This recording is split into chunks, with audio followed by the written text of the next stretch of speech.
আসসালামু আলাইকুম। টুঙ্গিপাড়ায় গরু চুরির সোনাখালীতে এক রাতে ৬টি গরু উধাও। মোহাম্মদ তপু শেখ, গোপালগঞ্জ প্রতিনিধি। বিস্তারিত আমি আয়শা ইভা।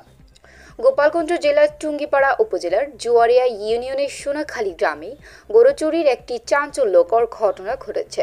গত শুক্রবার গভীর রাতে অজ্ঞাতনামা চোরের একটি বাড়ির গোয়ালঘর থেকে ৮টি গরুর মধ্যে ৬টি গরু চুরি করে নিয়ে যায়।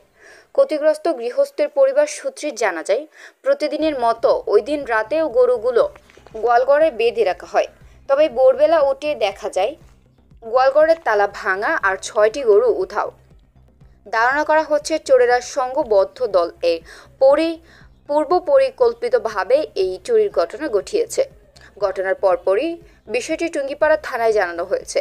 স্থানীয় প্রশাসন ঘটনাস্থল পরিদর্শন করে এবং চোর চক্রকে শনাক্ত করতে তদন্ত শুরু করেছে। স্থানীয় বাসিন্দা ইয়াসিন মোল্লা জানান, এলাকার সম্প্রতি গরু ছাগল চুরির প্রবণতা বেড়েছে, যা গ্রামীণ খামারিদের চরম নিরাপত্তাহীনতায় ফেলেছে।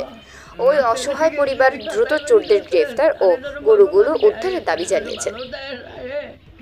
আমার গরু কোয়ানে নেছে আর কোনো সন্ধান পাইনি। বিশেষ গ্রাম সোনাখালী, পোস্ট জোয়ারিয়া, থানা টুঙ্গিপাড়া, জেলা গোপালগঞ্জ।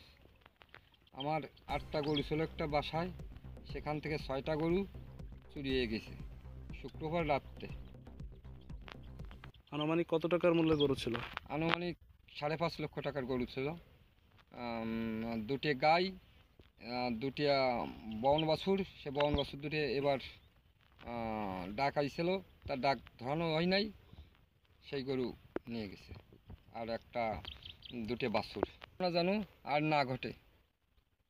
এই গরু দিয়ে আমার সংসার চলে এবং আমি এই গরু দিয়ে দুধ বিক্রি করে গরুর সংসারের খরচা চালাই।